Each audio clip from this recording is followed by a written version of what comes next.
हमने पहले भी कथा में कहा है कि मानव का शरीर मिल जाए और मानव का शरीर मिलकर साथ में यदि भगवान देवादिदेव महादेव की अविरल भक्ति हो जाए तो ये बड़ा कठिन है, बहुत कठिन। और तेरी कृपा बिना न हिले एक भी अणु, लेते हैं श्वास तेरी कृपा से बखान क्या करूं मैं राखों के ढेर का, चपटी भगोत में है खजाना कुबेर का। गंगाधार मुक्ति द्वार ओमकार तू, भोले ओमकार तू, आयो शरण शंभु तारकार तू। भगवान देवादिदेव महादेव की कथा कहती है, जैसे कहीं जाते हैं तो 2-4 जोड़ कपड़े लेकर जाते हैं। शादी में गए, विवाह में गए, या कहीं कोई आयोजन में, कोई फंक्शन में हम जाते हैं तो 4 जोड़ कपड़े लेकर जाते हैं। बोलो जाते हो कि नहीं जाते हो? जम के तो बोलो, जाते हो ना? 2 या 4 जोड़ कपड़े अपने साथ में रख लेते हो बैग में और चले जाते हो। कपड़े कौन से रखते हो? अगर हम शादी में जा रहे हैं, कोई फंक्शन में जा रहे हैं, कोई रिसेप्शन में जा रहे हैं, या कहीं पर भी हम जा रहे हैं तो हम 2-4 जोड़ कपड़े रख कर ले जाते हैं जो अपने ऊपर ठीक लगे। हम वो कपड़ा लेकर जा रहे हैं जो अपने को ठीक लगे, जो अपने को श्रेष्ठ लगे। शिव महापुराण की कथा भी ये कहती है कि हम कहीं जाते हैं तो 4 जोड़ कपड़े जो अपने तन पर ठीक लगें उनको लेकर जाते हैं। उसी तरह शिव महापुराण की कथा कहती है कि अपनी पूरी जिंदगी में, अपने पूरे जीवन में कोई 4 लोगों का संग ऐसा कर लो जो आपका मार्गदर्शन करते रहें और आपकी जिंदगी को ठीक चलाते रहें। और उन 4 लोगों में सर्वश्रेष्ठ अगर कोई है तो 2 पूर्णता में श्रेष्ठ हैं, एक माता, दूसरा पिता। अगर माता पिता का मार्गदर्शन हमारी जिंदगी में है, माता पिता का मार्गदर्शन हमारे जीवन में है, तो ये निश्चित मानकर चलिए कि आप जिंदगी में कहीं उलझ नहीं सकते। अगर उलझ भी गए तो माता पिता के वचन से और आशीर्वाद से सुलझ कर आगे बढ़ ही जाए, ये निश्चित है।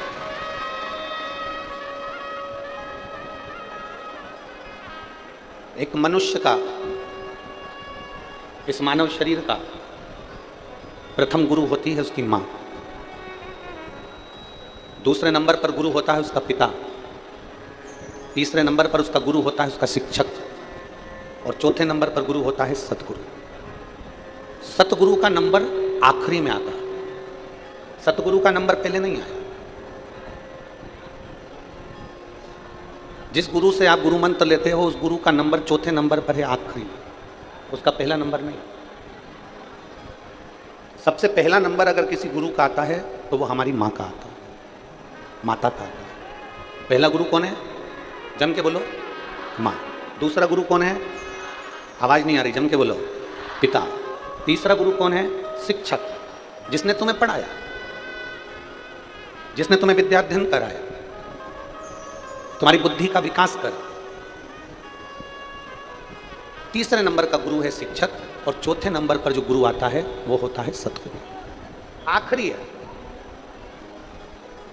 पर अभी जो वर्तमान की स्थिति देखी जा रही है, अभी जो वर्तमान का समय देखा जा रहा है, इस समय में लोग जो चौथे नंबर का गुरु है उसको पहले नंबर पर ले आए और जो पहले नंबर का गुरु है उसे चौथे नंबर पर पहुंचा दिया।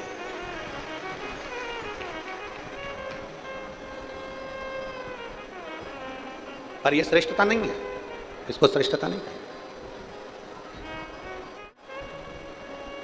चौथे नंबर का गुरु है सतगुरु, और पहले नंबर का गुरु है हमारे घर में रहने वाली बुजुर्ग माँ।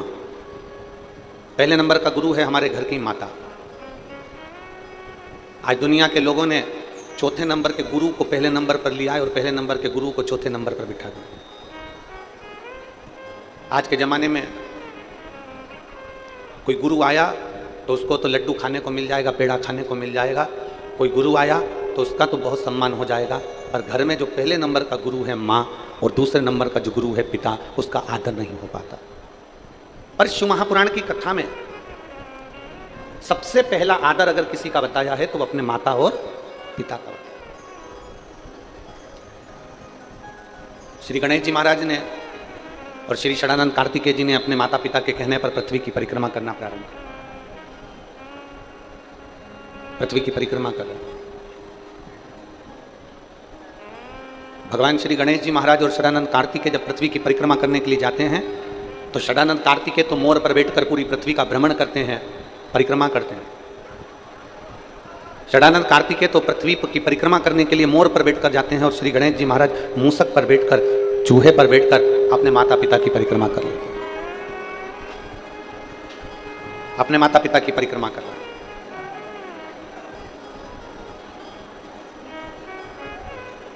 अब माता पिता की परिक्रमा कर रहे हैं मतलब माता पिता का आदर कर रहे हैं, मतलब माता पिता का सम्मान कर, माता पिता को आदर प्रदान कर। कार्तिकेय जी मोर पर बैठ कर गए, पूरे पृथ्वी की परिक्रमा कर आए और गणेश जी महाराज ने अपनी बुद्धि का परिचय दिया और अपने माता पिता की परिक्रमा कर। परिक्रमा जैसे ही पूरी हुई, षडानंद कार्तिकेय जी तो अभी पहुंचे ही नहीं थे और गणेश जी महाराज ने अपने माता पिता की परिक्रमा कर ली और परिक्रमा करते से ही भगवान शंकर जी ने उन्हें वर प्रदान कर दिया कि तू प्रथम गिनती में आए। सारे देवताओं में तू प्रथम पूजा जाए, तेरी गणना प्रथम गिनती में करी जाए, तुझे प्रथम गिनती में गिना जाएगा, सब दूर तेरी प्रथम गिनती में तुझे आदर दिया जाएगा, सम्मान दिया जाएगा, सत्कार दिया जाएगा और तू गणों का अध्यक्ष हो गया और तेरा नाम गणेश हो गया। अब जैसे ही श्री गणेश जी महाराज को वर प्राप्त हुआ, इतनी देर में षडानंद कार्तिकेय जी का आगमन हुआ और षडानंद कार्तिकेय जी का आगमन हुआ और षडानंद कार्तिकेय जी ने देखा कि मेरे भाई श्री गणेश जी महाराज को, जो मुझसे छोटा है, वो गणेश जी को प्रथम गिनती का वर दे दिया गया, प्रथम गिनती का वर उसको दे दिया गया। अब कार्तिकेय जी पृथ्वी की परिक्रमा कर कर जैसे ही आए, आते से ही अपनी मां के हृदय से लगकर रोने लगे।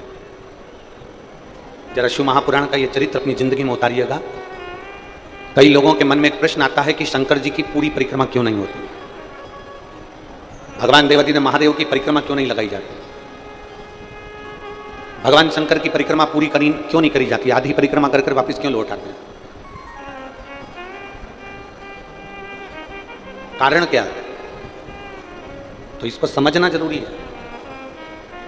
षडानंद कार्तिकेय जी ने माता के हृदय से गले लगकर षडानंद कार्तिकेय जी रो पड़े, आंखों में से आंसू बह रहा, नैनों में से जल झलक रहा, तो रो रहे। मां ने पूछा, कार्तिकेय तू रो क्यों रहा है, तेरे रोने का कारण क्या है, तू रो क्यों रहा है, तेरी आंख में आंसू क्यों है, तेरे रोने का कारण क्या है? षडानंद कार्तिकेय जी ने कहा, मां, माता पिता ने मुझसे कहा था कि पृथ्वी की परिक्रमा कर कर आओ, तो मैं पृथ्वी की परिक्रमा करने के लिए गया। माता पिता ने मुझसे कहा कि तुम पृथ्वी की परिक्रमा करने जाओ, तो मैं पृथ्वी की परिक्रमा करने गया। गणेश जी ने बुद्धि का परिचय दिया और आप दोनों को प्रसन्न कर कर आप दोनों की परिक्रमा कर कर आपसे वर प्राप्त कर लिया। मां, सत्य बताना, माता पिता ने यह नहीं कहा कि हमारी परिक्रमा करो, माता पिता ने तो पृथ्वी की परिक्रमा का कहा था, तो मैं पृथ्वी की परिक्रमा करने गया। गणेश जी महाराज ने पूरे ब्रह्मांड को अपने माता पिता में देखा, पूरे ब्रह्मांड को गणेश जी महाराज ने अपने माता पिता में देखा, इसलिए उन्होंने परिक्रमा कर ली। कार्तिकेय को रोता हुआ देखकर मां पार्वती जी के भी आंखों में जल झलक गए।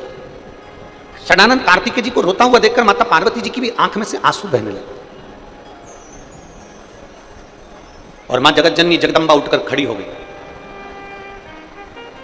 माता पार्वती जी उठकर खड़ी हो गई और पार्वती जी जैसे उठ के खड़ी हुई और खड़े होते से उन्होंने देवादिदेव महादेव से कहा कि आपका यह निर्णय श्रेष्ठ नहीं लगा।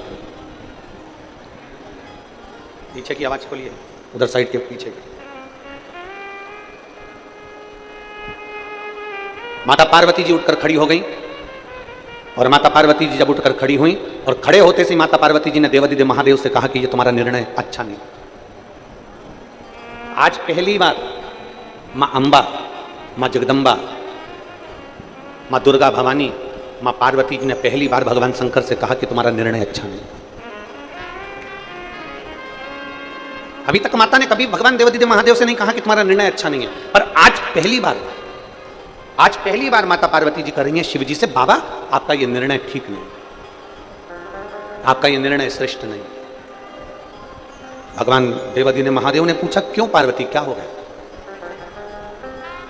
हुआ क्या?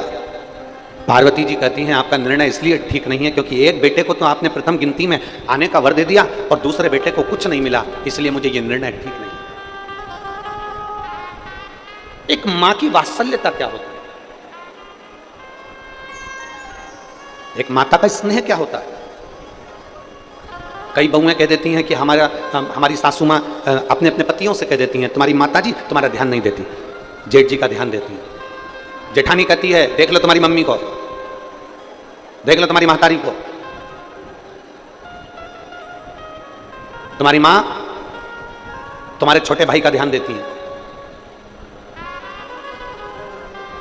पर ईमानदारी की बात तो यह है, मां कभी अपने बच्चों में भेद नहीं करती है। मां अपने बच्चों को बराबर का दूध पिलाती है और बराबर की परवरिश करती है। मां की जिंदगी में कभी भेद नहीं होता, मां भेद नहीं करती, मां ने कभी भेद करा ही नहीं।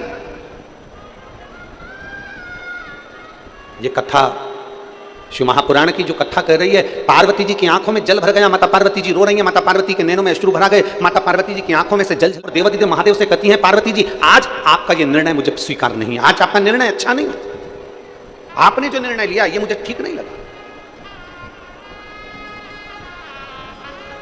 आज आपका ये निर्णय मुझे स्वीकृत नहीं है। शंकर भगवान ने पूछा क्यों, मेरे निर्णय में कमी क्या रह गई, मैंने तो जो निर्णय दिया सही निर्णय दिया, मैंने गणेश जी को प्रथम गिनती में दे दिया, और क्या चाहिए। पार्वती जी कहती हैं गणेश जी ने बुद्धि का परिचय दिया, पर तुम्हारे पुत्र षडानंद कार्तिकेय ने तो परिक्रमा लगाई है ना, षडानंद कार्तिकेय ने तो पूर्ण परिक्रमा करी है, तो उसको भी तो कोई वर मिलना था, उसको भी तो वर देना था। जब कोई वर षडानंद कार्तिकेय जी के सम्मुख में नहीं आया, तब माता पार्वती जी ने शंकर भगवान से वचन मांग लिया, और पार्वती जी ने शिव जी से वचन मांगा कि आप मुझे वचन दो कि आज के बाद आपकी कभी पूरी परिक्रमा नहीं होगी, आज के बाद आपकी कभी पूर्ण परिक्रमा नहीं होगी। गणेश जी की पूरी परिक्रमा हो जाती है, देवी जी की पूरी परिक्रमा हो जाती है, सारे देवताओं की, राम हो कृष्ण हो, सारे देवताओं की पूर्ण परिक्रमा हो जाती है, पर शंकर भगवान की पूर्ण परिक्रमा नहीं होती, क्योंकि उन्होंने माता पार्वती जी को कार्तिकेय, षडानंद कार्तिकेय के मुख को देखते हुए वचन दिया।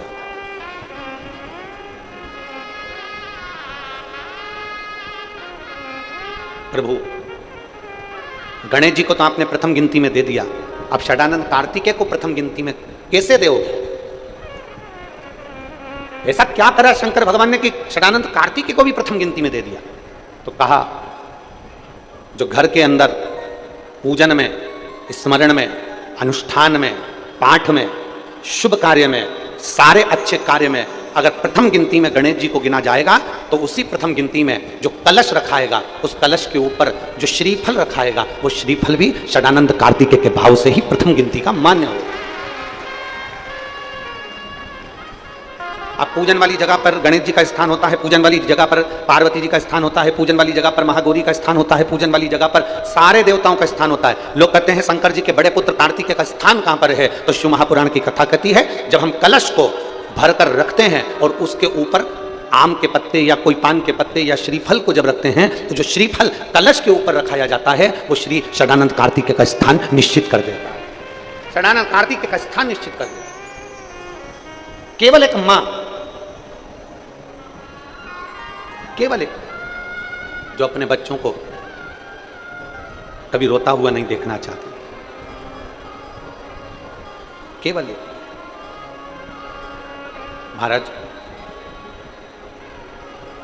शिव महापुराण की कथा में अभी आपको कहा था कि कहीं जाते हो तो 4 जोड़ कपड़े लेकर जाते हो, और कपड़े वो लेकर जाते हो जो तुमको ठीक लगे, कपड़े वो लेकर जाते हो जो तुम्हें अच्छे लगे। उसी तरह जैसे 4 जोड़ कपड़े हमारे शरीर को अच्छे लगे हम वो लेकर जाते हैं, उसी तरह 4 गुरुओं का आशीर्वाद आपकी जिंदगी में होना चाहिए। प्रथम माँ, द्वितीय पिता, तृतीय शिक्षक। जिस शिक्षक ने तुमको पढ़ाया है, जिस शिक्षक ने तुमको स्कूल में, कॉलेज में, विद्यालय में तुमको पढ़ाया है, वो शिक्षक का आशीर्वाद भी तुम्हारे साथ होना चाहिए। और चौथे नंबर पर आखिरी में आता है सतगुरु, उस गुरु का आशीर्वाद भी आपके पास होना चाहिए। पर सबसे पहले अगर आशीर्वाद की जरूरत है तो घर की माता और पिता का आशीर्वाद। प्रथम में मां, द्वितीय में पिता, तृतीय में शिक्षक और चतुर्थ में सदगुरु। और मत बुरे कर्म कर बंदे वरना पछताएगा, भगवान की आंखों से तू बच नहीं पाएगा, तू बच नहीं पाएगा। अरे ओ अज्ञानी मत करना नादानी, अरे ओ अज्ञानी मत करना नादानी। तेरे कर्म का फल भी तू ही पाएगा, जैसा किया तूने तेरे आगे आएगा।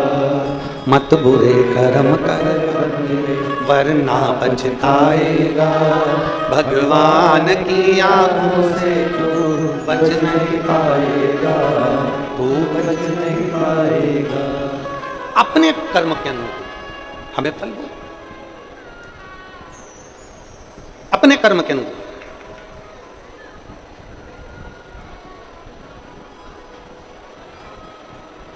और जब तक शिव महापुराण की कथा कहती है, षडानंद कार्तिकेय ने अपनी माता के कहने पर तारकासुर का संहार किया। अपनी माता के कहने पर तारकासुर का संहार किया।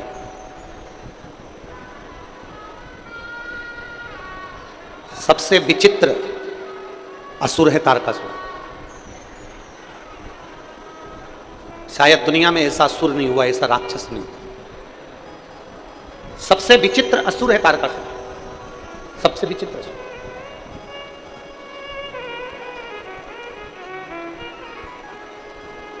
शायद दुनिया में ऐसा असुर नहीं हुआ, ऐसा राक्षस नहीं हुआ। रावण को मारा गया तो एक रक्ति का नहीं सोचा गया कि इसको कहां बाण लगना है, इसके शरीर में कहां बाण चुभना है, इसके शरीर को कहां कष्ट होना है, वो नहीं देखा गया। कंस को मारा गया तो यह विचार नहीं करा गया कि इसको कैसे मारना, पर केवल एक तारकासुर ऐसा था जिसको मारने के लिए भगवान शंकर ने भी विचार करा और माता पार्वती जी ने भी विचार करा कि तारकासुर के हृदय में बाण नहीं चुभना चाहिए, क्योंकि यह तारकासुर के हृदय में शंकर भगवान का निवास है, शिव का निवास है। बोल बम का नारा है, सारी समस्या का हल इसके हृदय में शिव बसा हुआ, इसके दिल में भगवान देवाधिदेव महादेव का निवास है। और क्यों ना हो। हमने एक बात कही थी, आप लोगों के स्मरण में है कि नहीं वो पता नहीं। कथा के पहले दिन एक बात कही थी, अच्छा कर्म करो चाहे बुरा कर्म करो, सत्य बोलो चाहे असत्य बोलो, भला कर रहे हो कि बुरा कर रहे हो, अच्छा कर्म कर रहे हो कि बेकार कर्म कर रहे हो, झूठ बोल रहे हो कि असत्य बोल रहे हो, सत्य बोल रहे हो कि असत्य बोल रहे हो। दुकान पर से भी व्यक्ति दुकान बंद कर कर घर पर आता है, बोलो जम के आता है कि नहीं आता है? अरे बोलो तो, आता है।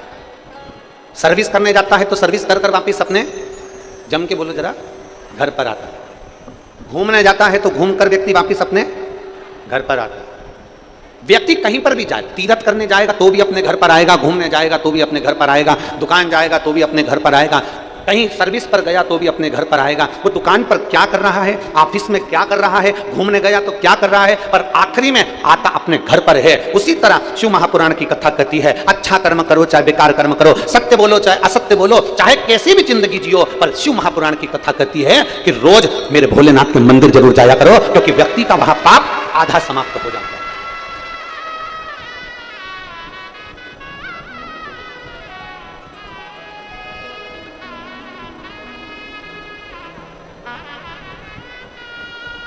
व्यक्ति का आधा पाप में समाप्त हो जाता है। कपड़ा रखने की पेटी होती है, आप लोगों क्या है कि नहीं, जरा हाथ उठाओ जरा।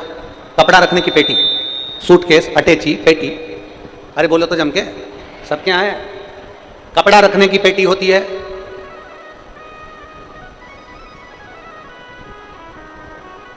एलईडियां नहीं चल रही हैं क्या? पीछे की एलईडियां नहीं चल रही हैं?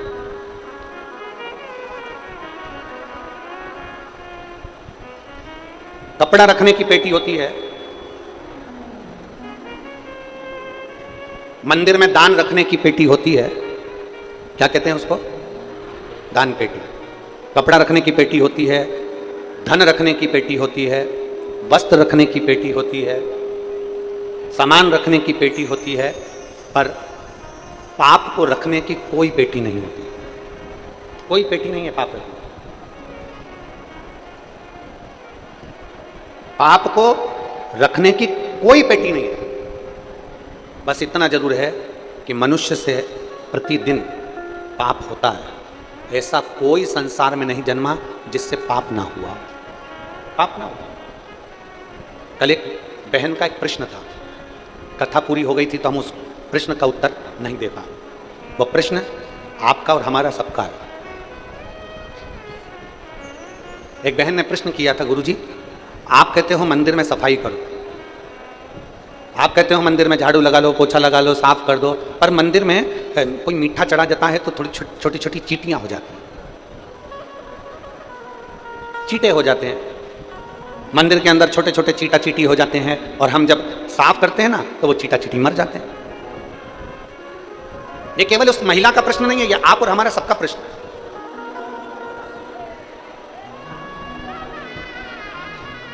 हर एक व्यक्ति का यह प्रश्न है कि मंदिर में हम सफाई करते हैं तो वहां छोटी छोटी चींटियां हो जाती हैं, चींटे हो जाते हैं, छोटे से जीव हो जाते हैं। जब हम कपड़ा फेरते हैं, झाड़ू लगाते हैं तो वो छोटे छोटे जीव मर जाते हैं।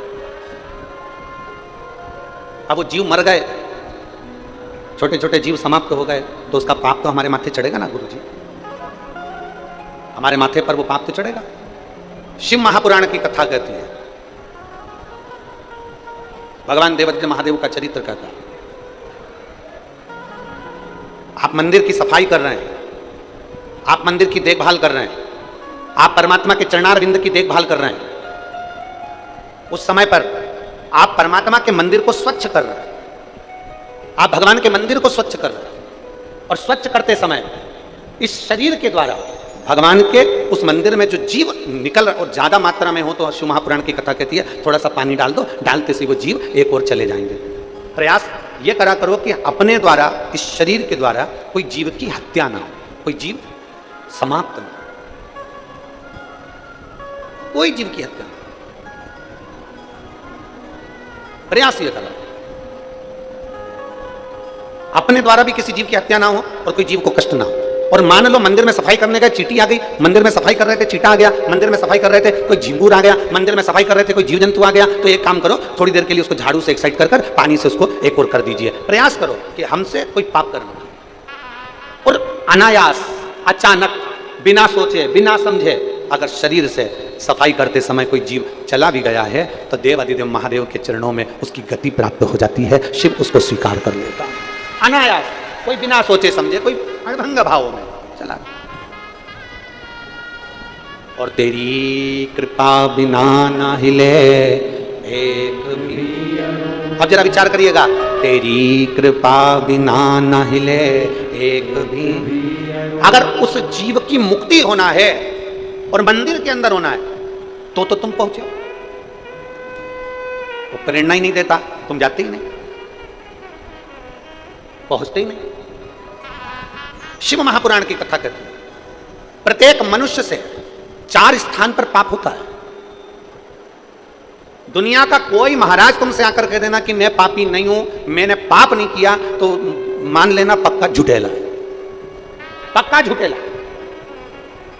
संसार में अगर जन्म लिया है तो 4 स्थान पर पाप होता है। पहला, झाड़ू लगाते समय, बुआरी लगाते समय छोटे छोटे जीव मर जाते हैं, उसका पाप माथे चढ़ जाता है। दूसरे नंबर पर अग्नि जलाते समय, रसोई बनाते समय, आग जलाते समय, कहीं बैठे हैं, लाइटें जल रही है, छोटे छोटे जीव मर जाते हैं, उसका पाप माथे चढ़ जाता है। तीसरा स्थान, कपड़े धो रहे हो, बर्तन धो रहे हो, पानी का प्रयोग कर रहे हो, स्नान कर रहे हो, छोटे छोटे जीव वहां मर जाते हैं, उसका पाप माथे चढ़ जाता है। चौथा स्थान, चलकर कहीं जा रहे हो, आपके पांव के नीचे छोटे छोटे जीव मर जाते हैं, उसका पाप माथे चढ़ जाता है। शिव महापुराण की कथा कहती है कपड़ा रखने की पेटी होती है, धन रखने की पेटी होती है, दान रखने की पेटी होती है, पाप रखने की पेटी नहीं होती।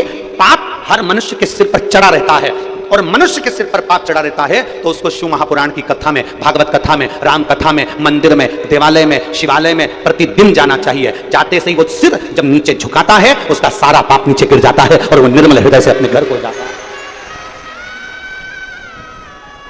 निर्मल मन से भगवान से दरवाजे से वो अपने घर को जाता है।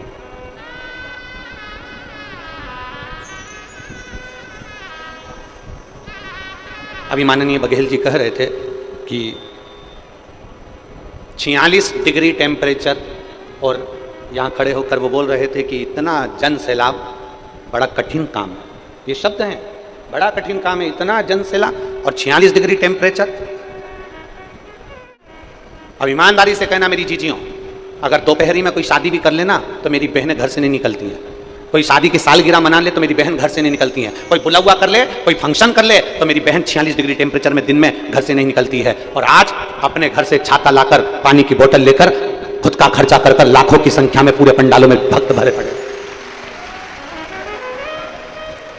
शायद मैं तो इतना जरूर कहूंगा कि आस्था चैनल के कैमरामैन के कैमरे में भी वो लेंस नहीं है जो यहां से पीछे तक और पीछे से दाएं बाएं जहां जहां लोग बैठे हैं उसको कैच कर सके। वो लेंस में भी इतना पावर नहीं होगा कि आखिरी छोर तक कैच कर ले। अब इतने भक्त, टेंट, और टेंट नहीं मिल रहा तो अपने घर की चादर, अपने घर की चादर, छाते सब साथ में लेकर। और एक बधाई आपको और दे दें, सोलापुर की जो कथा 6 तारीख वाली कैंसिल हुई थी, उसकी जगह 9 तारीख से 12 ज्योतिर्लिंग में से एक ज्योतिर्लिंग मां नर्मदा जी का घाट ओमकारेश्वर में शिव महापुराण की कथा होगी। 9 जून से 15 जून तक ओमकारेश्वर, 12 ज्योतिर्लिंग में से एक ज्योतिर्लिंग भगवान ओमकारनाथ नर्मदा जी का घाट, वहाँ शिव महापुराण की कथा 1 बजे से 4 बजे तक प्रतिदिन आपको श्रवण करने को मिले। जो ओमकारेश्वर के पास के हैं, जो 12 ज्योतिर्लिंग में कथा सुनने के, जिन्होंने काशी में सुनी, उज्जैन में सुनी, तो ओमकारेश्वर की पवित्र कथा का भी लाभ अवश्य लीजिए और अपने जीवन को धन्य बनाइए। ये शिव तत्व की परंपरा 9 तारीख से 15 तारीख तक चलेगी और फिर 18 तारीख से गंडई में फिर शिव महापुराण की कथा छत्तीसगढ़ की पवित्र भूमि पर प्रारंभ होगी। शिव तत्व की प्राप्ति 4 स्थान जहां व्यक्ति से पाप होता है। पहला, जम के बोलो, झाड़ू लगाते समय। दूसरा, आगी जलाते समय। तीसरा, बोलते जाओ, पानी, कपड़ा, बर्तन, स्नान करते समय। चौथा, चलकर कहीं जा रहे हैं, अपने पांव के नीचे छोटे छोटे जीव मर जाते हैं, उसका पाप माथे चढ़ जाता है। ये पाप कर्म हमारे वास्ते, और इस पाप कर्म को कहीं समाप्त नहीं कर सकते। केवल एक स्थान है इस पाप कर्म को समाप्त करने का, वो देवादिदेव महादेव का चरणारविंद, शिवालय, देवालय और मेरे देवादिदेव महादेव की कथा। जहां जाकर आप बैठते हो तो पाप अपने आप समाप्त होता चले जाता है, अपने आप।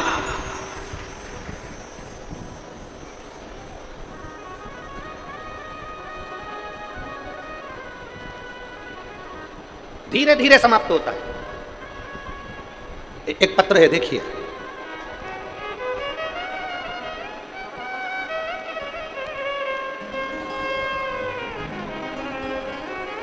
मैं अमिता यादव, पति भरत यादव, ग्राम केथा, जिला बिलाईगढ़, जिला बिलाईगढ़। मेरा मोबाइल नंबर ये है, कहीं बैठी हो तो हाथ हिलाइएगा।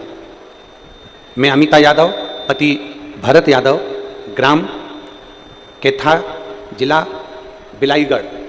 कहीं बैठी हो तो हाथ हिलाइएगा अगर कहीं बैठे हो। मेरा मोबाइल नंबर ये है, कहीं बैठी हैं, देखो जरा, कैमरे वाले कैच करिए। बच्चा आया है क्या उनके साथ में? बच्चा लाए हैं साथ में? अगर बच्चा लाई हैं तो ला सकती हैं, लेकर उसको व्यासपीठ पर आ सकती हैं। मैं अमिता यादव, पति भरत यादव, ग्राम केथा, जिला बिलाईगढ़, मोबाइल नंबर मेरा ये है। मेरी शादी को 21 साल हो गए थे और मुझे संतान का सुख नहीं था। गुरुदेव, 21 साल में ऐसा कोई डॉक्टर नहीं जिसके हमने हाथ पैर नहीं जोड़े हों। टेस्ट भी करवाया, इलाज करवाया, और जो जो घर के लोगों ने कहीं बंधन करवाया, कहीं गोदी भरवाई, कहीं किसी के यहाँ गए, कहीं किसी के यहाँ गए, पर औलाद का सुख नहीं हुआ। गुरुदेव, लोग इंतजार करते हैं 2 साल, 5 साल, 6 साल, 7 साल, 8 साल, 10 साल, 15 साल, 19 साल, 20 साल। हमने संतान के लिए 21 साल इंतजार करा, पर संतान का सुख नहीं हुआ। तब गुरुदेव, मेरी छोटी बहन ने बताया कि टीवी पर सिहोर वाला महाराज कथा करता है, आप सिहोर वाले महाराज की कथा सुनो। आसन लगाकर अगर टीवी के सामने बैठकर कथा सुनोगे तो भगवान कुछ ना कुछ अच्छा करेगा। हम टीवी को चालू कर लेते, आसन लगाकर बैठ जाते और आपकी कथा सुनते। आपने शंकर जी के मंदिर में सफाई करने का कहा, हमने शिव जी के मंदिर में जाना प्रारंभ करा और सफाई करना प्रारंभ कर दिया। लोग मेरे ऊपर हंसते कि औलाद तो इसकी है नहीं, घर में फ्री है, इसलिए मंदिर में झाड़ू पोछा करती रहती है। पर गुरुजी, आप कहते हो ना कि दुनिया ताने देगी, देने दो। लोग हमें ताने देते रहे और हम शंकर जी के मंदिर में सफाई करते रहे। गुरुदेव, कमर में सफेद आंकड़े की जड़ बांध ली और पशुपतिनाथ का व्रत प्रारंभ कर दिया। मेरे बाबा ने ऐसी कृपा करी गुरुदेव कि 3 महीने भी पूरे नहीं होने दिए और 2.5 महीने में मेरा गर्भ ठहर गया और बाबा की कृपा से 21 साल के बाद मेरे घर में संतान की प्राप्ति हुई।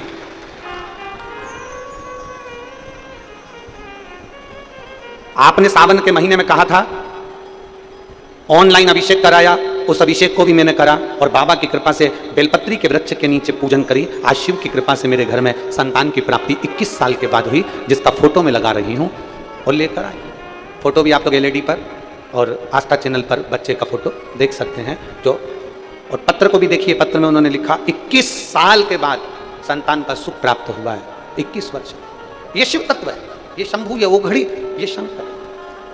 और तेरी कृपा बिना न हिले एक भी लेते हैं श्वास, तेरी कृपा से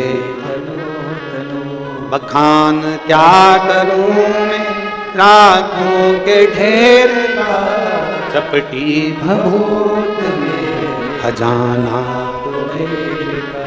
एक विश्वास प्रबल करिए।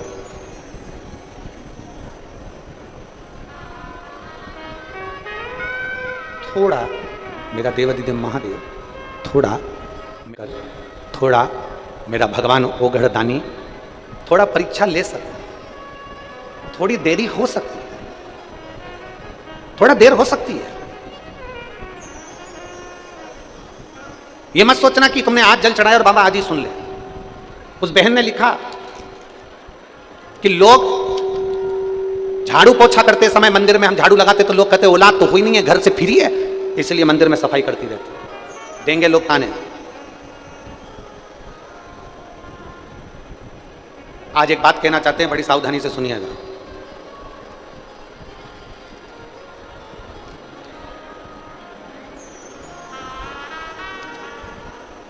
प्रशंसा,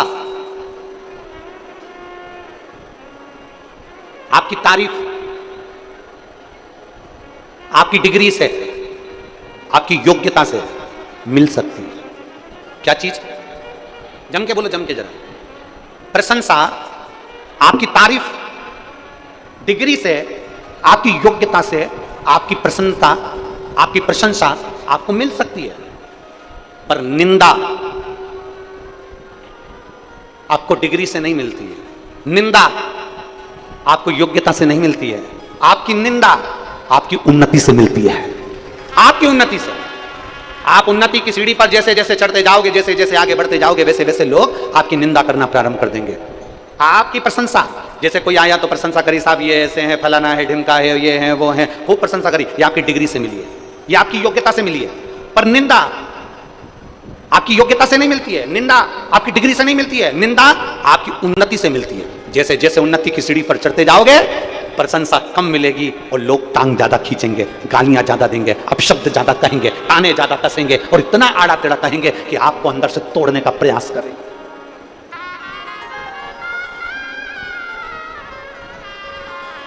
आपको अंदर से तोड़ने का प्रयास करेंगे और इतना तोड़ देंगे अंदर से कि आप विचार करते रहेंगे, क्या मैंने गलत कह दिया, क्या मैंने गलत व्यवहार कर दिया, क्या मैंने गलत विचार कर लिया। जो उन्नति की सीढ़ी पर चढ़ता है, निंदा उसी के खाते में आती है। जो आगे बढ़कर कुछ अच्छा करता है, निंदा उसी के खाते में आती है। जो कुछ करता ही नहीं है, उसकी कभी निंदा नहीं होती है। निंदा हमेशा उसकी होती है जो कहीं ना कहीं उन्नति की सीढ़ी पर चढ़ रहा हो, आगे बढ़ रहा हो और बहुत आगे निकल चुका हो, उसकी निंदा। डरना नहीं है आपको। मेरी बहन, आपने पत्र में लिखा कि लोग हम झाड़ू पोछा करें तो लोग कहते हैं कि इसके घर में औलाद नहीं, फ्री है इसलिए झाड़ू लगाने आ जाती है, पोछा लगाने आ जाती है। तुम्हें जितनी गाली मिले ना उतनी झेलना। और शंकर भगवान के मंदिर में जाऊं ना, एक लोटा जल चढ़ाने के लिए मेरी जीजियों और मेरे जीजाओं, मेरी बेटियों, मेरे बेटाओं, मेरी माताओं, अगर शंकर के मंदिर में जल चढ़ाने जाऊं ना तो शंकर जी से एक प्रार्थना रोज करना, बाबा मुझे मेरी निंदा सुनने की एनर्जी देना, बल देना, ताकत देना कि मैं अपनी निंदा सुन सकूं। क्योंकि निंदा होगी जब आप उन्नति पर चढ़ रहे होगे, निंदा होगी जब आप आगे बढ़ रहे होगे। कई लोग किसी माताओं को, कई माताएं कह देती है, देखो अपने आप को कितनी इतरा रही है, हीरोइन बने जा रही है।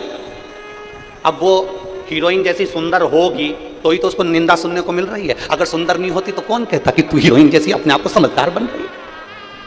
अब इतनी सी बात के पीछे उससे लड़ना नहीं है कि तूने मुझे ऐसा कह दिया, तुम बताओ वो तो ऐसा बोल दी, वो तो ना, बल्कि प्रसन्न होना कि मेरे भोलेनाथ ने मेरी सुंदरता ऐसी बनाई कि दुनिया आज ही मुझसे चल रही है। संकोच ना करिए। खेती पर काम कर रहे हो, बहुत मेहनत कर रहे हो, बहुत मेहनत, धान बो रहे हो, खूब मेहनत कर रहे हो, और दुनिया के लोग आपसे कह रहे हैं बताओ दिन भर काम में लगा रहता है, कहीं छाती पे बांध के ले जाएगा, उसकी लोग निंदा करें तो उसको प्रसन्न होना चाहिए, भगवान तूने मुझे बड़ा बलवान बना कर रखा है, मतलब मैं उन्नति की सीढ़ी पर चढ़ना प्रारंभ कर दिया, अब मैं आगे बढ़ रहा हूं, मैं तरक्की कर रहा हूं, मैं आगे की ओर अग्रणी हो रहा हूं। ये निंदा हमें बल प्रदान करती है।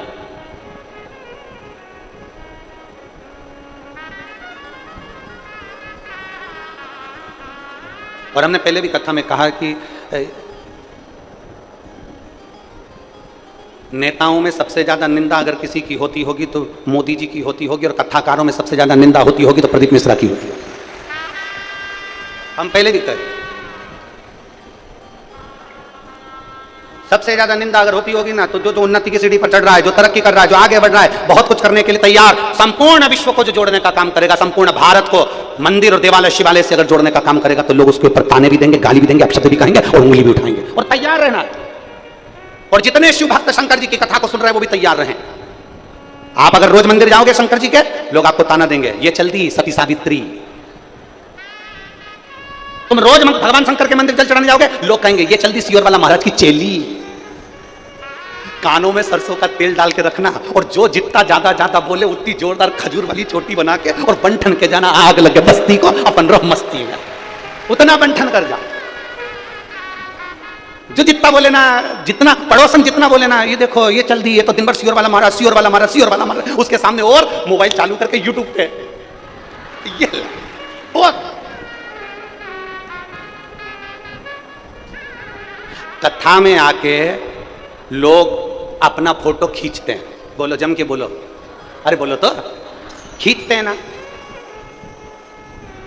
अब बोलो तो पक्का, इधर वाली कहाँ है, बोलो जरा, खींचते कि नहीं खींचते?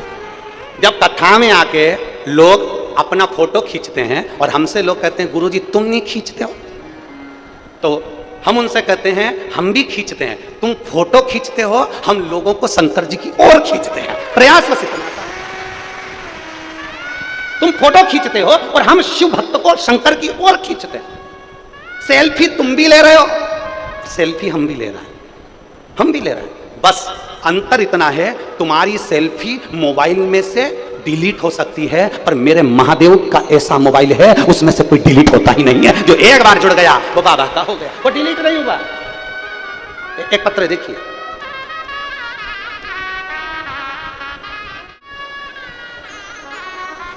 राजेश्वरी यादव, पति श्री विष्णु प्रसाद यादव, नगर पालिका परिषद अमलेश्वर, तहसील पाटन, जिला दुर्ग की निवासी हूँ। कहीं बैठी हो तो हाथ हिला सकती है, अगर कहीं बैठी हो तो हाथ हिला सकती है। राजेश्वरी यादव, पति श्री विष्णु प्रसाद यादव, नगर पालिका परिषद अमलेश्वर, तहसील पाटन, जिला दुर्ग की निवासी हूँ। मैं महादेव की कृपा का क्या बखान करूँ। गुरुदेव दुनिया भले आपके लिए कुछ भी कहे, पर आपकी वाणी शिव की वाणी होती है। शंकर उसे स्वीकार करता है। गुरुदेव, शादी को 10 साल हो गए थे और संतान का सुख नहीं था, हमारी कोई संतान नहीं थी। डॉक्टरों का इलाज करवाते करवाते 10 साल निकल गए, लोगों से गोदी भरवाई, झोली भरवाई, पर कोई हल नहीं निकला। टेस्ट भी करवाया, कोई हल नहीं निकला। तब निराश होकर 10 साल बाद अब क्या औलाद होगी। तब हमने पहली बार 2022 में आपकी शिव महापुराण की कथा सुनी, पशुपतिनाथ का व्रत किया और शिव जी के मंदिर में जाकर सफेद आंकड़े की जड़ का प्रयोग करा। बाबा का मैं क्या गुणगान करूं गुरुदेव। आप कहते हो देवता देते हैं पल्ला झाड़कर और महादेव देता है छप्पर फाड़कर। मेरे बाबा ने ऐसी कृपा कर दी कि 2.5 महीने के अंदर मेरा गर्भ ठहर गया और 12 फरवरी 2023 को मेरे घर में 2 बच्चों ने जन्म जुड़वा लिया। ये शिव तत्व है। जो घड़ी जिसके फोटो लगा रही हूं, अगर बैठी हो और बच्चे हो साथ में तो लाकर लेकर आ सकते हैं। बच्चों का फोटो लगा रही, देखिए एलईडी पर दोनों बच्चों का फोटो लगा रहा है। आस्था चैनल पर भी देख सकते हो, एलईडी पर भी देख सकते हो दोनों बच्चों। ये शिव तत्व है, ये शंभु, ये ओघड़ी। तो यहां तो शिव कह रहा है, यहां शास्त्र वर्णन कर रहा है। खाली ना जाता कोई दर से तुम्हारे, खाली ना जाता कोई दर से तुम्हारे, मैं भी खड़ी हूँ नन्ही बाहें अपने गए लगा लो गिरा जा रहा उठा लो भोले अपने दर से अब तो न टालो, गिरी जा रही हूँ उठा लो। एक भरोसा जागृत करो, एक विश्वास जागृत करो, और भरोसा और विश्वास अगर पक्का है तो शिव मिलेगा जरूर। एक पत्ता उसके बिगर नहीं हिल सकता, एक अणु उसके बिगर नहीं हिल सकता। बस उसका भजन में मन आपका होना चाहिए और विश्वास की दृढ़ता होना चाहिए। लोग पूछते हैं गुरुजी, शिव महापुराण का पंडाल में बैठने का आप कहते हो कि पंडाल में बैठकर कथा सुनो, शिव महापुराण के पंडाल में जाओ। रोज नहीं जा सकते तो कम से कम 7 दिन में 1 दिन जाओ, 7 दिन में पूरा 1 दिन नहीं जा सकते तो कम से कम आधा घंटा जाओ। जैसे पहले शास्त्र कहता है कि 24 घंटे भजन करो। 24 घंटे कौन भजन करे? छत्तीसगढ़ की माताएं करती होंगी तो बात दूसरी है, हम तो नहीं कर पाते। शास्त्र कहता है 24 घंटे भजन करो, संत कहते हैं 24 घंटे भजन करो, कोई 24 घंटा भजन नहीं कर पाता। फिर संतों ने कहा 24 घंटा नहीं कर सकते तो कम से कम 12 घंटा भजन करो। 12 घंटा करते हो? नहीं कर। ये बात तो सत्य है, छत्तीसगढ़िया सब ले लो। एक बात तो है ये धान के कटोरे की, छत्तीसगढ़ की एक बात तो कहेंगे कि अगर ओरिजिनल छत्तीसगढ़िया है ना तो वो झूठ बोलता ही नहीं है, वो सत्य ही पर टिका रहता है। अगर ओरिजिनल है तो ओरिजिनल छत्तीसगढ़िया होगा ना, वो किसी को धोखा नहीं देता, वो किसी को लूटता नहीं है। ओरिजिनल छत्तीसगढ़िया किसी के ऊपर व्यर्थ की बात नहीं करेगा, लूटेगा नहीं, अपशब्द नहीं कहेगा, गरीबी में गुजरान कर लेगा, 2 रोटी अचार के साथ खा लेगा, चावल भले सब्जी नहीं होगी तो कोरा नमक से खा लेगा। पर ओरिजिनल छत्तीसगढ़िया कभी किसी को अपशब्द नहीं कहता, ताना नहीं कहता, गाली नहीं। ओरिजिनल छत्तीसगढ़िया की बात कर रहा हूं मैं, डुप्लीकेट छत्तीसगढ़िया की नहीं कर रहा। कई ऐसे भी हैं कमाने के चक्कर में छत्तीसगढ़ में आकर बस गए और उन्होंने देख लिया कि इनको दबाया जाए और अपना वर्चस्व आगे करा जाए, ऐसे भी बहुत सारे पड़े हुए। और जो ओरिजिनल है ना छत्तीसगढ़िया, वो कभी किसी को कष्ट नहीं देता, किसी को दुख नहीं देता, वो अपने काम में लगा रहता है और भगवान की भक्ति में लगा रहता है। ओरिजिनल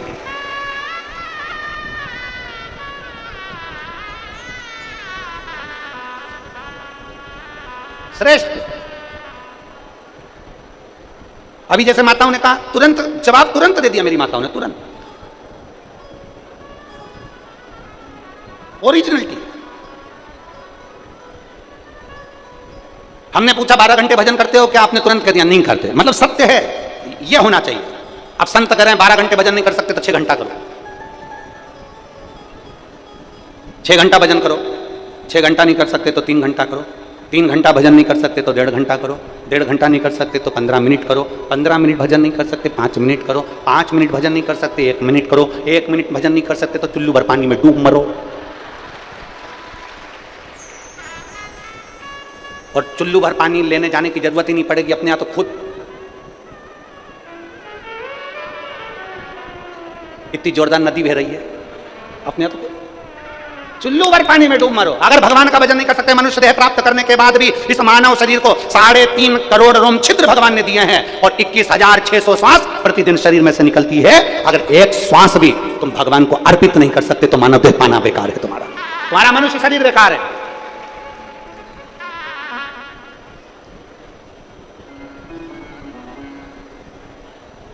काया को पाके तुम कभी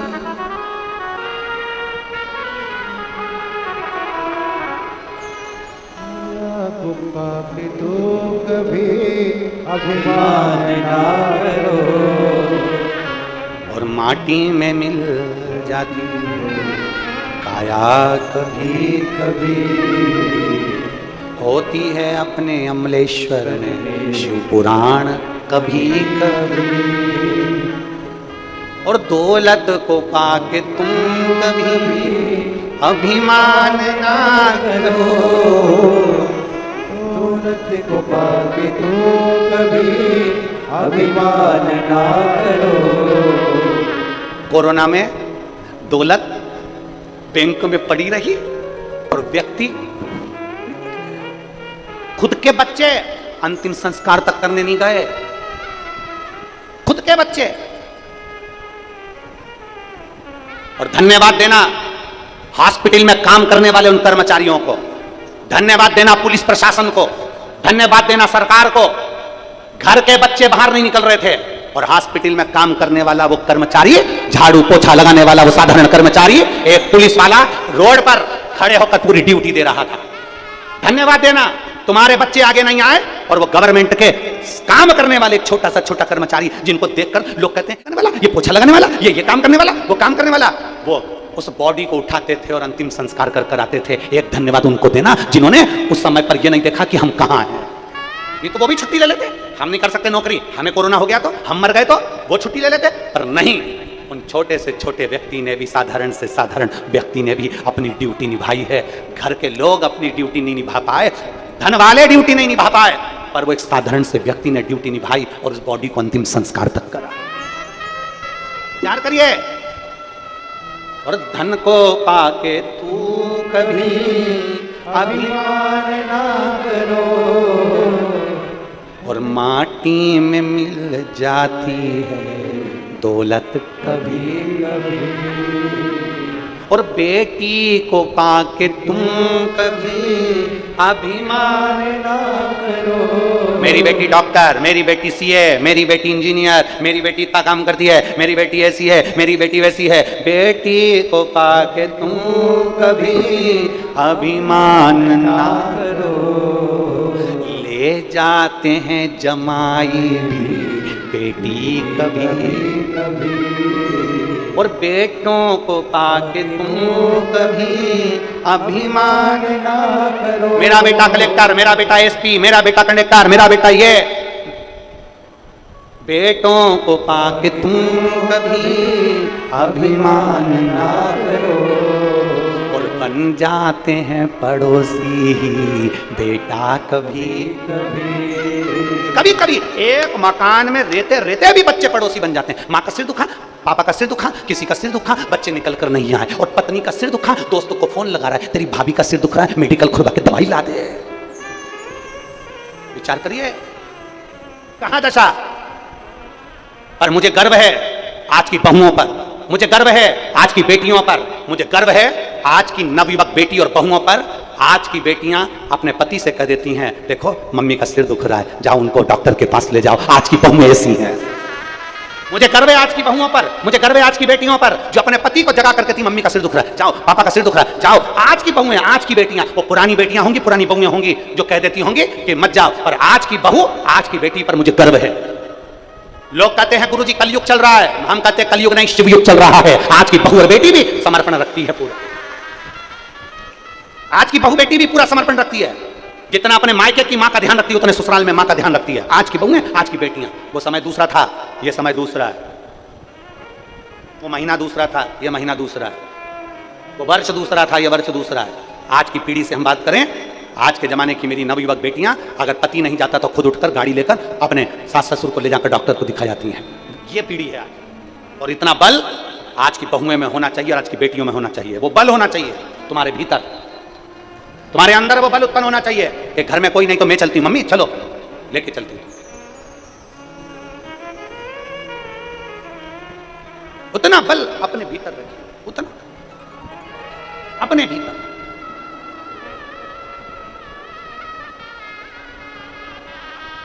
मोबाइल कौन कौन चलाता है? जम के तो बोलो। सब चलाते हैं? ठीक है। अच्छे से चला लेते हो? अरे बोलो तो, पर ईमानदारी से बोलूं, तुम्हारे घर के बच्चों से अच्छा नहीं चला सकते, गारंटी ले लो। तुम्हारे मोबाइल में फंक्शन अगर बिगड़ जाए ना, तुम सुधार नहीं सकती। टीवी के चैनल नहीं चल रहे ना, तुम नहीं सुधार सकती, ये पक्का।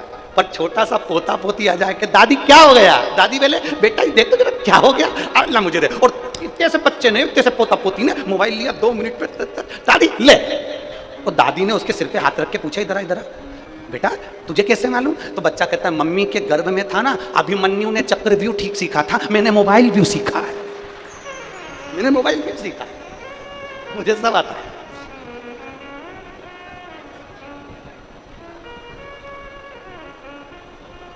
महाराज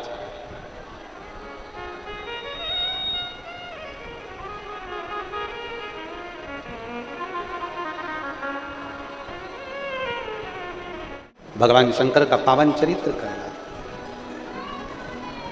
तारकासुर एक ऐसा असुर है जो साधारण नहीं है, जिसकी भक्ति साधारण नहीं है।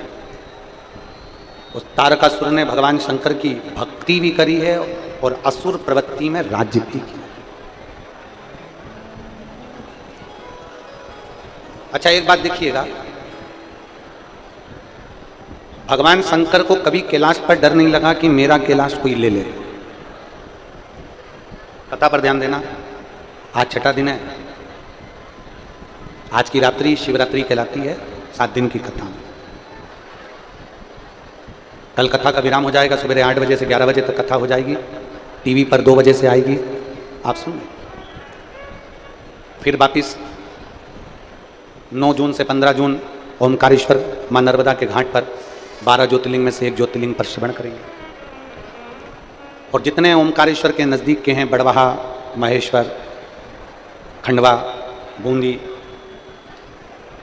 ममलेश्वर, जो भी आसपास के घाट के निवासी हैं, इंदौर, देवास, बागली, अगर बाबा ने आपको संपदा दी है, धन दिया है, तो अपना गुरु बनाकर आकर नर्मदा के तट पर जो इतने लाखों भक्त शिव महापुराण की कथा सुनने के लिए 9 जून को आ रहे हैं, अपनी अपनी तरफ से भंडारा चलाकर थोड़ा थोड़ा प्रसाद अवश्य सबको पवाएं, सबका मुख झूठा अवश्य कराएं। कोई पानी की व्यवस्था, कोई पोहे की व्यवस्था, कोई चाय की व्यवस्था ऐसी माँ नर्मदा के घाट पर अवश्य करें, जिससे शिव भक्तों को भी उसका लाभ मिले और नर्मदा जी के घाट पर ओमकारेश्वर में किया गया पुण्य कोटि कोटि हजार गुना हो। भगवान शिव की कथा करें। इंद्र को डर लगता है कि मेरी कुर्सी ना चले जाए।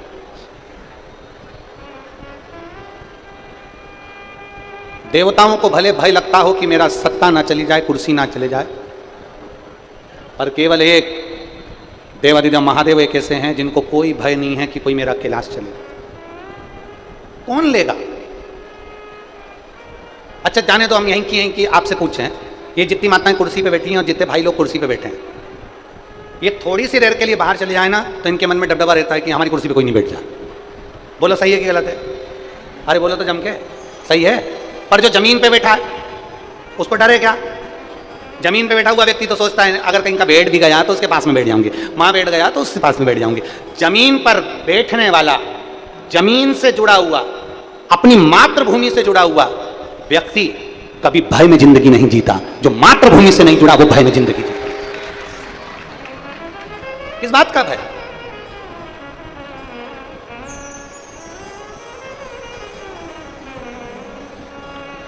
अगर जमीन पर हो तो भय क्या? अच्छा बोलो, कुर्सी पर बैठे हो तो गिरने का डर है, टेबल पर बैठे हो तो गिरने का डर है, तख्त पर बैठे हो तो गिरने का डर है, सिंहासन पर बैठे हो तो गिरने का डर है, जमीन पर बैठे हो तो गिरने का डर है क्या? अरे जम के तो बोलो नहीं। जमीन पर बैठने वाला गिरने के भय से दूर रहता है। उसी तरह मेरे देव अधिदेव महादेव कैलाश पर रहते हैं। उनका कोई सिंहासन नहीं है, उनकी कोई राजगादी नहीं है, उनकी कोई कुर्सी नहीं है, उनका तो अपार कैलाश पड़ा हुआ, अपार। कि कैलाश पर्वत पे अरे चढ़ गयो रे आज मेरा भोला सज गयो रे। कोई कुर्सी नहीं, कोई सिंहासन नहीं, कैलाश पर बैठे।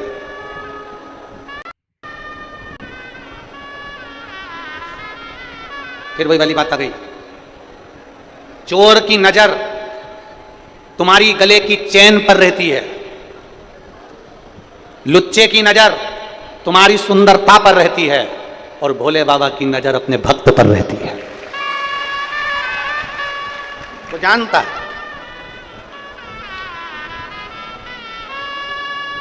और डॉक्टर ने जो दवाई लिखी पर्चे पर, वो दवाई तुम पढ़ लेते हो क्या? अरे बोलो तो जम के। पर मेडिकल वाला पढ़ लेता है। अरे बोलो तो जम के, बोलो जरा। मेडिकल वाला दवाइयां पढ़ लेता है, डॉक्टर ने जो लिखा वो। मेडिकल वाला दवाइयां पढ़ लेता है, डॉक्टर ने लिखा वो, और मेरा भोले बाबा तन्हाइयां पढ़ लेता है, जो विधाता ने लिखा वो। मेरा भोले पढ़ता है कि ये रोज मेरे दरवाजे पर आती है, एक लोटा जल चढ़ाती है, मेरे मंदिर में आती है, रोज एक लोटा जल समर्पित करती है, दुखी है अंदर से, भले मुस्कुराती है पर अंदर इसके दुख है, अंदर दुख है। डॉक्टर भी अगर चेक करता है तो हाथ पकड़कर चेक करता है, और मेरे भोलेनाथ पर जब आप एक लोटा जल चढ़ाते हो तो यह हाथ तुम्हारा शंकर के पास में जाता है। डॉक्टर भी हाथ पकड़कर चेक करता है कि इसको क्या तकलीफ है। जल चढ़ाते समय जब हम महादेव को धीरे धीरे जल चढ़ाते हैं, उस समय पर मेरा महादेव भी तुम्हारे हाथ को पकड़कर देख लेता है कि इसके अंदर तकलीफ क्या है, इसको कष्ट क्या है, इसको दुख क्या है।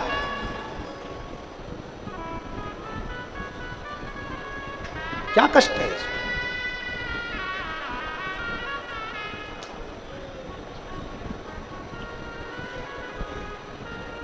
जब कोई नहीं आता मेरा बाबा आता है, मेरे दुख के दिनों में वो बड़ा काम आता है। तकलीफ के समय पर महादेव तुम्हारे सम्मुख में। पर एक बात याद रखिए, तकलीफ के समय की 2-3 चीजें बहुत ध्यान रखो। हमने आज इंटरव्यू देते समय जब पत्रकार वार्ता हो रही थी, तो पत्रकार वार्ता में एक बात कही थी कि जैसे अपने हाथ में मोबाइल होता है और मोबाइल पर हम कवर चढ़ा कर रखते हैं। क्यों रखते हैं? कि मोबाइल का कैमरा खराब ना हो जाए, मोबाइल का स्क्रीन गार्ड खराब ना हो जाए, मोबाइल खराब ना हो जाए। 50,000 का 25,000 के मोबाइल को भी इतना ढक कर रखती हो कि वो मोबाइल बेकार ना हो जाए। शिव महापुराण की कथा कहती है ऐसा ही शरीर को संभाल कर रखना कि कहीं ये शरीर, जरा सी तेज गाड़ी चला ली, मालूम पड़े एक्सीडेंट हो गया, खोपड़िया फूट गई। ये पुलिस वाले, ट्रैफिक वाले रोज तुम्हारे को गाड़ियां रोक रोक कर कहते हैं कि हेलमेट लगाओ, सीट बेल्ट लगाओ, कम से कम तुम सुरक्षित रहो। और अभी तो छत्तीसगढ़ पुलिस में एक अधिवेशन चल रहा है, 21 दिन चैलेंज, ऐसे ही चल रहा है ना अधिवेशन। क्या 21 दिन चैलेंज है? बोर्ड है, हाँ, आस्था वाले जरा दिखाना। एक अधिवेशन चलाया अभी पुलिस ने, और पुलिस ने अधिवेशन चलाया 21 दिन चैलेंज। मतलब आप 21 दिन हेलमेट लगा कर रखो, 21 दिन आप सीट बेल्ट लगा के रखोगे तो आपकी आदत में आ जाएगा, और आदत में आ गया तो आपकी सुरक्षा बढ़ेगी, आप स्वयं उसको सुरक्षित रहेंगे। एक बार साधुवाद करिए, जोरदार ताली बजाएं पुलिस प्रशासन के लिए, ट्रैफिक पुलिस के लिए। बहुत बहुत साधु, बहुत बहुत। आप उसको क्रम जारी करो ना, अपना हेलमेट लगाना चालू करो, मोबाइल की सेफ्टी करते हो, सर की सेफ्टी करो, अपने शरीर की सेफ्टी करो, थोड़ी सी सेफ्टी करो, थोड़ा सा। और मत बुरे कर्म कर बंदे वरना पछताएगा। भगवान की आंखों से बच नहीं पाएगा, तू बच नहीं पाएगा। अरे ओ अज्ञानी मत कर नादानी। बोल बम का नारा है, आवाज नहीं आई पीछे वाले, जरा दमदारी से बोल बम का नारा है। सारी समस्या का हल श्री शिवाय, श्री शिवाय। कोई लेट बनता है, कोई जल्दी बनता है, बाबा को जल चढ़ाने वाला एक दिन सेठ जरूर बनता है। वो बनेगा, थोड़ा इंतजार, थोड़ी प्रतीक्षा जरूर, थोड़ी। शिव कथा कह रहे, मेरे देवादिदेव महादेव, मेरे शंकर, मेरे ओघड़दानी, मेरे त्रिकालदर्शी, मेरे कैलाशी अविनाशी कैलाश पर निवास करें। कैलाश, उनको भय नहीं है।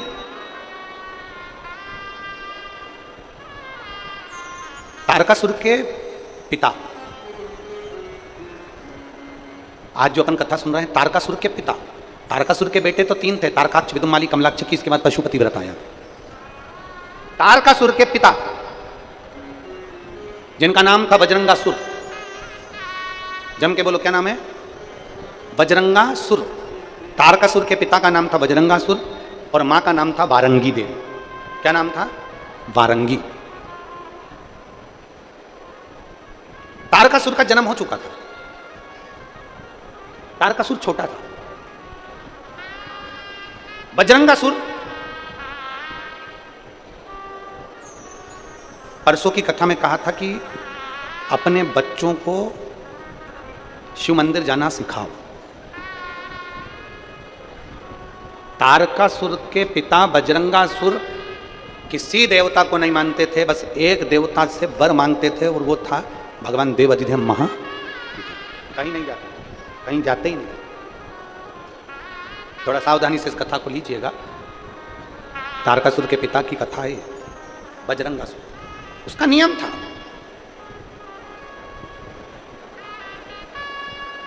बजरंगासुर ने, तारकासुर के पिता बजरंगासुर ने एक आदत बनाकर रखी थी कि शंकर को रिझाना है। सबसे सरल देव, देवाधिदेव। किसी भी देवता की पूजन करेंगे तो पीतांबर चाहिए, अंबर चाहिए, सामान चाहिए, छप्पन भोग चाहिए, लड्डू चाहिए, पेड़ा चाहिए, गुलाब जामुन चाहिए, ये चाहिए, वो चाहिए, सोना चाहिए, चांदी की थाली चाहिए, बर्तन चाहिए, भांडा चाहिए, ये चाहिए। शंकर की पूजन करने के लिए कोई सामग्री की जरूरत नहीं पड़ती। एक कथा तो शिव महापुराण में ऐसी आती है कड़प की, कि कड़प तो डाकू था, उसको तो पूजन करना भी नहीं आती थी। अपने मुंह में पानी भरकर चले गया, शंकर जी पर ले जाकर ढो लिया आया, तो भी मेरे देवादिदेव महादेव रुष्ट नहीं हुए, क्योंकि वो उसको आता ही नहीं था, उसको आता ही नहीं।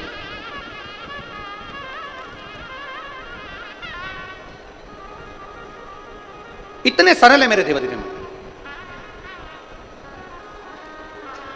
अब कितना सरल होगा मेरे देवादिदेव महादेव। एक चोरी करने चोर शंकर जी के मंदिर में गया और चोरी करने के लिए ऊपर की जलाधारी निकाल रहा था, नीचे उसके पास चढ़ने के लिए कुछ नहीं था, शंकर जी पे चढ़ गया।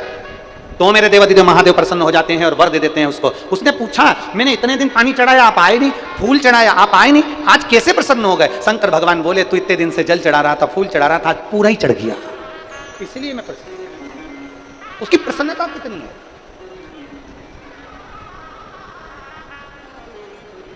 पर मेरे देवादिदेव महादेव को भोला समझना, सरल समझना, सहज समझना, पर अनाड़ी मत समझ लेना कि भोलेनाथ अनाड़ी। वो कहते ना, सुनाते हैं, अरे मेरे भोले बाबा को अनाड़ी मत समझो, अनाड़ी मत समझो, अनाड़ी मत समझो, और मेरे भोले बाबा को अनाड़ी मत समझो।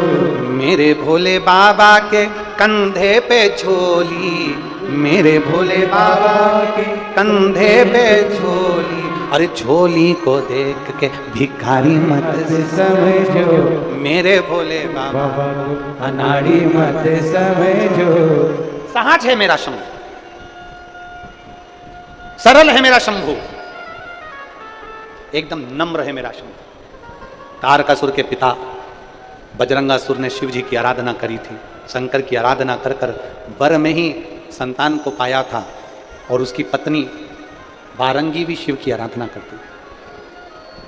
असुर थे, राक्षस थे, पर फिर भी शिव की आराधना करते थे, शिव की।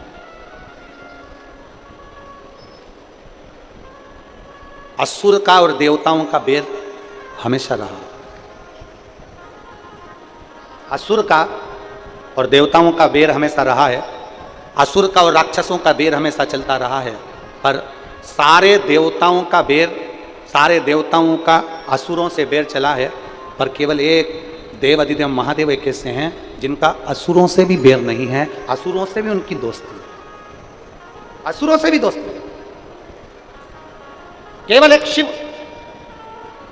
बजरंगासुर ने उपद्रव मचाया, देवाधिदेव महादेव से वर प्राप्त कर लिया। अड़भंग आनंद के साथ में बजरंगासुर रहने लगा। उसका एक बेटा हो गया तारकासुर। तारकासुर को वारंगी ने पाल पोस कर बड़ा कर लिया। बड़ा तो कर लिया, और बड़ा करने के बाद एक दिन बजरंगासुर जैसे ही कहीं जा रहा था, उसके प्राण छूट गए। प्राण छूटे बजरंगासुर के, और उसकी गति नहीं हुई। तारकासुर के पिता की मुक्ति नहीं हुई, भटक रहा, जहां तहां घूम रहा। एक दिन बजरंगासुर की धर्मपत्नी वारंगी,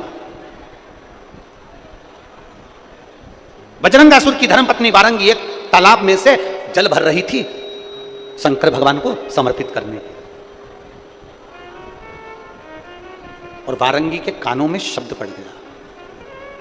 वारंगी के कानों में शब्द पड़ा, बजरंगासुर जो मुक्ति नहीं हुई, प्रेत योनि में भटक रहा था, गति नहीं हुई, क्योंकि असुर है, असुर की गति होना कठिन है, भटक रहा था। बजरंगासुर ने वारंगी के कानों में आकर कहा कि मेरी गति नहीं हुई है, मेरा मोक्ष नहीं हुआ, मेरी मुक्ति नहीं,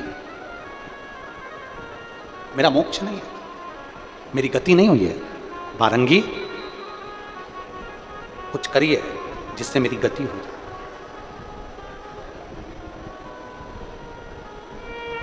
मेरी गति हो जाए उसके लिए कुछ करिए।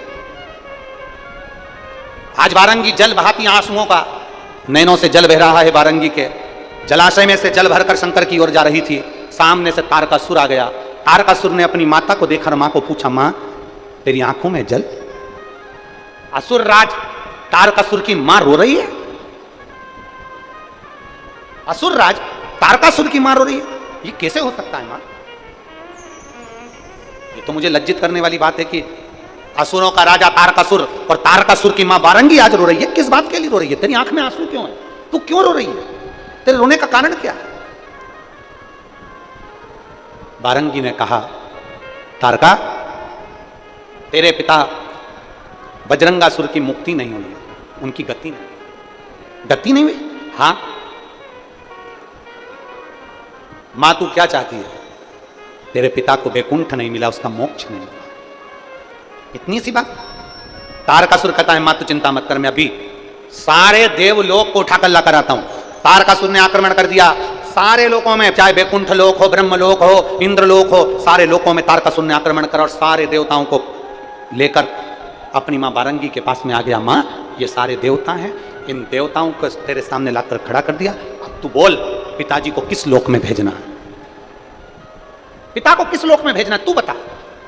वारंगी की आंख में से आंसू बहता हुआ वारंगी ने कहा, इनको बुलाने से कोई मतलब नहीं है, इनके लोक में अगर तेरे पिता चले भी जाएंगे ना तो भी गति नहीं होगी। क्यों? क्योंकि पिता की गति के लिए कोई उपाय ये बता नहीं पा रहे। ब्रह्मा जी से पूछा, बोलो ब्रह्मदेव मेरे पिता बजरंगासुर की गति कैसे होगी? नारायण आप बोलो मेरे पिता की बजरंगासुर की गति कैसे होगी, उनकी मुक्ति कैसे होगी, उनका मोक्ष कैसे होगा? तुम बताओ। नारायण ने नहीं बताया, ब्रह्मा जी ने नहीं बताया। इंद्र से पूछा, इंद्र तू बता कि मेरे पिता बजरंगासुर की गति कैसे होगी, उनका मोक्ष कैसे होगा, तू बता। इंद्र ने नहीं बताया। कौन बता? कौन? तब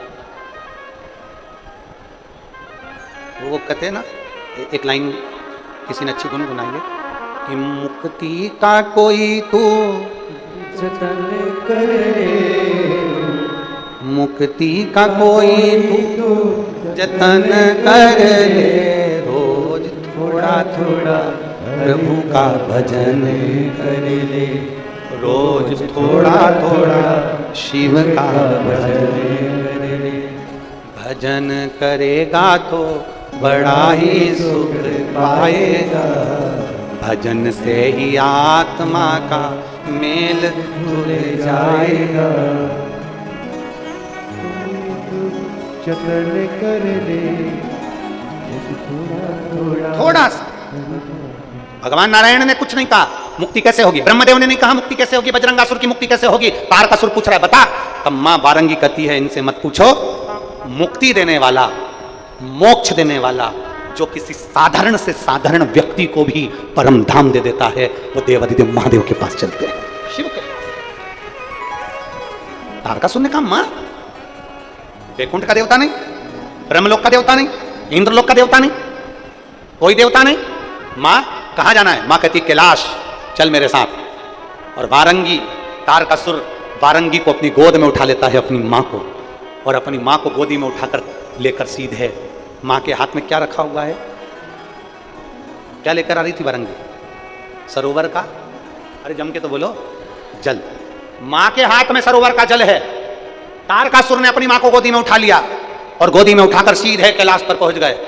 कैलाश पर गए तो वहां क्या देख रहे थे कि पार्वती मैया भगवान शंकर के चरणों की सेवा कर रही।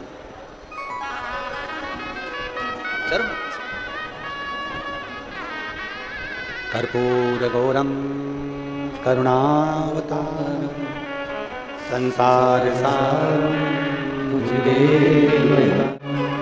ओम नमः शिवाय। ओम नमः शिवाय।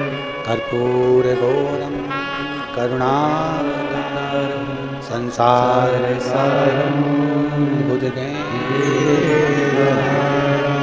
ओम नमः शिवाय। ओम नमः शिवाय। कर्पूर गौरम करुणावतारम संसार सारम भुजगेन्द्रहारम। पहुंच गई वारंगी।